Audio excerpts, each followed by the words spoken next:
Well, how things have changed here at Ricoh Coliseum. It wasn't that long ago that the Toronto Marlies would receive an influx of players at the end of the NHL season, much like the Buffalo Sabres have given the Rochester Americans a possible first-round opponent for the Toronto Marlies, and the Utica Comets, also a possible first-round opponent for the Marlies. They've received players from the Vancouver Canucks, but it will be up to some different sources for the Toronto Marlies. Pierre Engvall, of course, a point producer at the end of the season already for the Marlies, and getting some health back as well. Guys like Mason Marchment back in the lineup, and now Carl Grundstrom added to the Marlies lineup out of Frölunda in the Swedish League. You might remember Carl Grundstrom from last year. He played 6 games for the Toronto Marlies in the playoffs, picking up 3 goals and 4 points. He was back in Frölunda this year and played in 35 games with 17 goals, 7 assists, and 24 points. But what are the expectations for Carl Grundstrom, both from the coaching staff and from himself, as the Marlies head into the last weekend of the regular season? He's a competitor first and foremost. We really like that about him, and that I think really helps him adjust quickly to the game over here, and in particular this time of year. I think he's got a good skill set to both make a play and shoot the puck very well.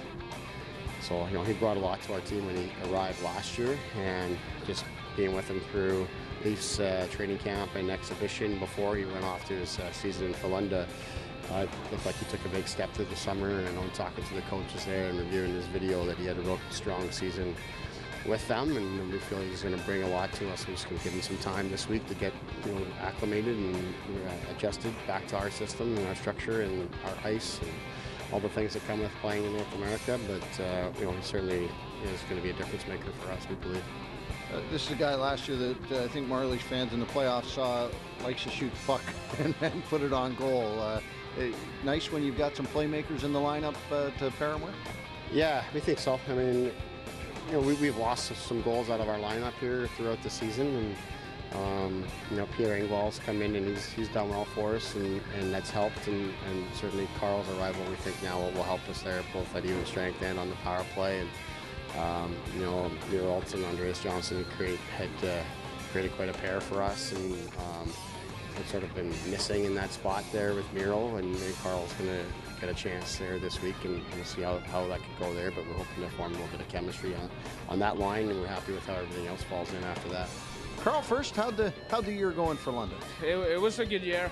Unfortunately, we went out in the quarterfinals, so that was a bit sad. But otherwise, we have had a good season. You get the opportunity here to join the Marlies, as you did last season. What are you looking forward to here with Toronto? Just try to do my best, try to play good hockey here, and get to know the little ice again. Things always change, players always change. You got a chance to play with Miro Altonen out there for your first practice. How was that? He's a really good player, skilled and smart, so it's easy to play with him. You look for a guy that makes plays. You don't mind shooting on goal. That much has been proven. Is that kind of still a large part of your game and part of the game you're growing? Yeah, I think so. I wanna score when I'm out there and try to shoot as much as I can. So I like to play with a guy who can pass the puck too. So that fits me pretty good. Well, the games this weekend might not mean anything as far as points are concerned. The Marlies already showing up first place overall in the American Hockey League, but there is some playing pride on the line for Laval and Belleville, and for the Toronto Marlies, there's getting ready for the playoffs. First up, Friday night, 7:30 from Laval. We'll have that game for you on Leafs Nation Network and TSN2. And then on Saturday at 4 o'clock, Sunday at 4 o'clock, we'll have those games for you on Leafs Nation Network.